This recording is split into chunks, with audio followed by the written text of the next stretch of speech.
আসসালামু আলাইকুম। আমাদের আজকের এই ভিডিও যারা দেশ এবং দেশের বাইরে থেকে দেখতেছেন সকলকে পবিত্র রমজানুল মোবারক এবং আজকের জুম্মা মোবারকের শুভেচ্ছা। তো আমরা আসছিলাম মূলত গত বেশ কিছুদিন আগে আমরা প্রজেক্ট করছিলাম যে রমজান মোবারকের খাদ্য প্যাকেজটা যে ছিল ওটা আমরা একজন ভুক্তভোগীর কাছে পৌঁছে দেওয়ার জন্য আসছিলাম। এসে আমরা দেখতে পারি যে আসলে এনাদের খাবারগুলো যে রাখবে জায়গাটাও আসলে এনাদের আছে কিনা সন্দেহ আছে। মূলত ইনি ওনার বাবার বাসায় থাকেন।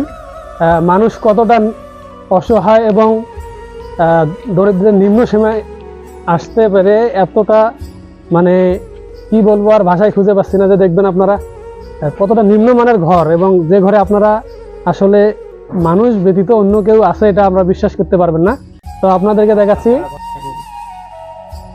দেখেন আপনারা আসলে এনারা মূলত থাকেন এনার শ্বশুর বাসায় থাকেন। আসলে মানুষ কতটা দারিদ্র্যের নিম্ন সীমায় আসতে পারলে এইরকম বাসা বাড়িতে বসবাস করতে পারে। দেখেন বিছানার অবস্থা দেখেন। আপনাদেরকে একটু আগে বলছি যে আমরা রমাদান মোবারকে যে খাদ্য প্যাকেজটা দিয়েছিলাম সেটা পৌঁছায় দিতে এসে দেখতে পারি যে এনাদের বাসা বাড়ির অবস্থা আসলে কি দেখেন আপনারা। এই যে আপনাদের খাবার রাখার পাত্র, বিছানা দেখতে পাচ্ছেন, আসলে ভাষায় প্রকাশ করার মতো না। মানে উনি এখানেই থাকেন, এখানেই খাওয়া দাওয়া করেন, এখানেই ঘুমান। আসলে মানুষের জীবন কোন পর্যায়ে থাকতে পারে আপনারা দেখেন। আসসালামু আলাইকুম। আমাদের আজকের এই ভিডিওটা যে যেখান থেকে দেখতেছেন, দেশ ও দেশের বাইরে থেকে যে সকল ভাইরা দেখতেছেন সকলকে রমজানের মোবারক। আমরা আসলে আসছি আজকে উলিপুর উপজেলা তবকপুর ইউনিয়ন ৮ নং ওয়ার্ডের কানিপাড়া গ্রামে। তো এখানে এক অসহায় মায়ের পাশে দাঁড়ানোর জন্য আসছি। এসে আমরা আসলে যতটা আমি সামনের যে এর আগে আসছিল আমি সেই দিন আসতে পারি নাই। আসলে আমি শুনেছিলাম আমাদের স্বেচ্ছাসেবী যে ভাইরা আসছিল তাদের কাছে শুনে আমি আসলে বিশ্বাস করতে পারি নাই যে এতটা নিম্ন মানুষ এখন পর্যন্ত আমাদের এই দেশে বসবাস করতেছে। তো এসে যখন দেখছি আমি আসলে অবাক হয়ে গেছি। তো এই মায়ের বাসা আসলে এই ঘরে এনারা থাকে, এনার স্বামী থাকে। তো মানুষ কতটা অসহায় হলে এরকম একটা ঘরে থাকতে পারে, নিজের জীবন যাপন করতে পারে এই এতটুকু ঘরে। এই ঘরের মধ্যে এনার বাসন কোসন সব ধরনের একটা সংসার চালানোর জন্য যে খাদ্য উপযোগী রাখার প্রয়োজন সম্পূর্ণ কিছু এই ঘরে উনি রাখে। আসলে আমি যদি আপনাদেরকে দেখাইতে যাই ভিতরটা, আসলে মানুষ একটা রান্নাঘরে যে সকল জিনিসপত্র রাখার প্রয়োজন সেই জায়গাটুকু ওনার এই ঘরে নাই।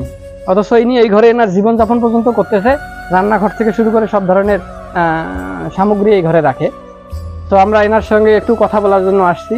এনার আপনার স্বামী কোথায় গেছে? উনি মূলত কি ভিক্ষা করে আপনাদের জীবনযাপন করতেছেন? তো আমরা যে আসছি আপনি তো জানেন আমরা কোত্থেকে আসছি। হ্যাঁ, আমরা আসছি আবু সাইদ ফাউন্ডেশনের পক্ষ থেকে আপনাকে একটি ঘর দেওয়ার জন্য।